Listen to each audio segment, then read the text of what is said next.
এই যে তোমরা আমার সৌন্দর্যের এত প্রশংসা করো, এতে আমি খুশি হলেও জানো তো, সুখী নই মোটেও।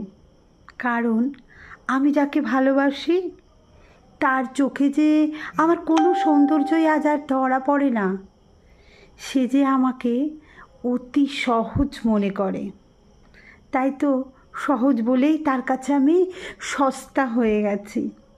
আসলে আমি বিয়ের কিছুদিন পর থেকে জানতে পেরেছি যে আমি তার ভালোবাসা ছিলাম না। সে ভালোবাসার অভিনয় করে গেছিল তার প্রথম ভালোবাসাকে ভোলার জন্য। আসলে আমি তার দ্বিতীয় প্রেম, তাই প্রথম ভালোবাসাকে ভোলার জন্যই সে আমায় বেছে নিয়েছিল। আর যবে থেকে আমি বউ হয়েছি, সে আমায় বউ সাজিয়েই গেছে। আমার খাওয়া পড়া, এক বিছানা সবই দিয়ে